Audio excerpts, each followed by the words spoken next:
ఏమిటేది?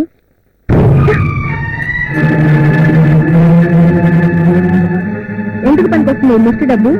నువ్వు సత్యంత వరకు యోగా టీచర్ గా పనిచేసినా ఆ డబ్బు నీ బాబుని బతికించడానికి సరిపోదు.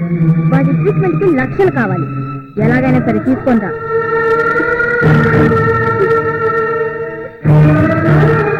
ఈ వారంలో బాంబే ఫైనాన్సర్ వస్తున్నారు. నీ ఫోటో చూసి మట్టి పోగొట్టుకున్నారు. వెళ్ళు, వెళ్ళి హీరోయిన్ ఛాన్స్ కావాలని అడిగిరా. వెళ్ళు, వెళ్ళవే, వెళ్ళి సెలెక్ట్ అయ్యరా. ముసడా, లేదా నీ బాబుని వాతలు పెట్టుతాము. నిన్ను నా రౌడీ అన్నయ్యకి 3వ పెళ్ళాన్ని చేస్తా. జాగ్రత్త.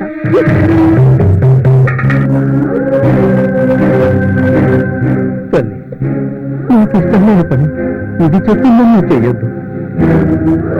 పాటికి చేరే వయసులో నేను ఏమైనా పర్వాలేదు. ఒకే రాక్షసి రాటిస్ట్గా పరిచయం అయ్యా. నన్ను ఒళ్ళు వేసుకున్నావు. నువ్వు నీ అన్నయ్య కలిసి నిన్ను ఈ స్థితికి తీసుకొచ్చారు. ఇప్పుడు నా కూతురు బతుకు కూడా నాశనం చేస్తున్నారు. మీరు బాగుపడరే, మీరు బాగుపడరు. రెచ్చిపోతున్నావు. పట్టికుండంగానే కూర్చి పెడతా.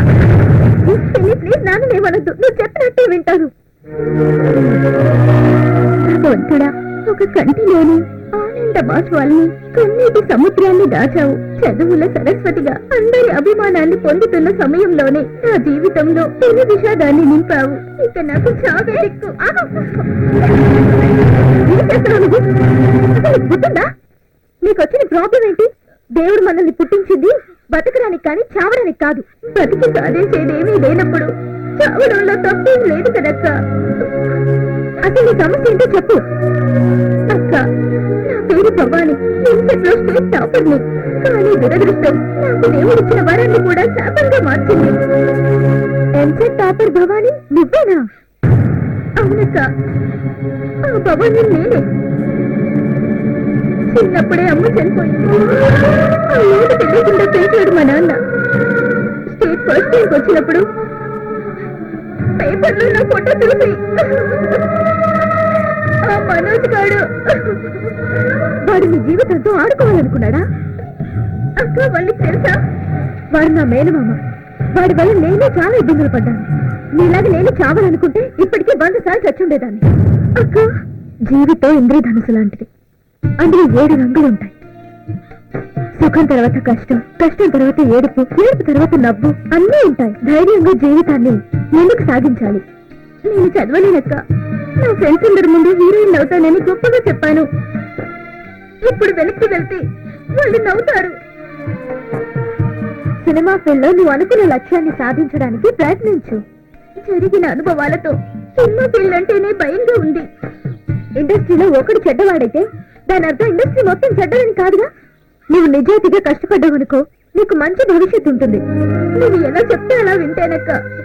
Very good. నువ్వు చావాలనే ఆలోచన ప్లీజ్ వదిలేయ్. నీ జీవితం గురించి ఆలోచించు. ఏం చేయాలి, ఏం సాధించాలని. నువ్వు ప్రస్తుతానికి హాస్టల్లో ఉండు. నీ ప్రయత్నాలు సాగించు. నీకు అండగా నేనుంటాను. ఓకే? మరి మనోజ్ సంగతి? వాడిని తలుచుకుంటేనే భయంగా ఉండక్క. వాడు నవ్వుతూ నవ్వుతూ చేసిన దానికి ఏడుస్తూ ఏడుస్తూ అనుభవించాల్సిన టైం వస్తుంది. నువ్వేం బాధపడకు.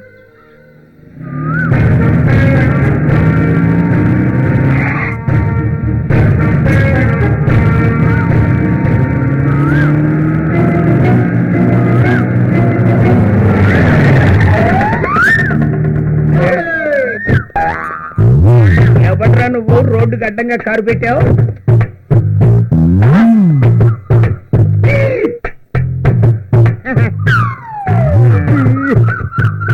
నమస్కారం అండి. మనది శ్రీకాకుళం, నిమ్మకాయల పాలెం. మన పేరు బక్రాయుడు. ఏంటి, నేనెవరో తెలుసా? నువ్వెవరో తెలియడానికి నువ్వేమైనా అంకుశం రాజశేఖరవి అస్థి పరశురామని అనుకుంటున్నావేంటి? నీ యూనిఫార్మ్ చెప్తున్నది ఆఫ్టర్ ఎస్ఐ గారు అని. కౌంటర్లకు గట్టిగా ఉన్న గట్టి స్ట్రిక్ట్ ఆఫీసర్. తెలుస్తున్నా ఉంది, స్ట్రిక్ట్ ఆఫీసర్ అని. తెలుసా? అంటే ఏంటి? కర్ర ఆఫీసర్ అని. చివరికి నీకు కూడా లోతువైపోయానా? సరే, ప్రాబ్లం ఏంటో చెప్పు. నాకా మీకా? పొద్దున్నే లేచి ఎవడి మొహం చూసానా గాని నీ పెళ్ళ మొఖం చూసుంటాను. పొద్దున్నే లేవగానే పెళ్ళ మొఖం కదండి చూసేది. ఈ లాజిక్ నాకు నచ్చింది. ఏరా తమాషాగా ఉందా? రాత్రి తాగింది దిగలేదా? నీ ఫోటో చూపించి మీ తమ్ముడు ఫోటో అంటావేంటి? అది నా తమ్ముడు పోతావే, కాకపోతే నాకన్నా ఒక గంట నేటుగా పుట్టాడు. ఇద్దరం కమలం. కమల పిల్లల మా అమ్మ పేరు కమల, నా పేరు బక్రాయుడు, వాడి పేరు చిన్నరాయుడు.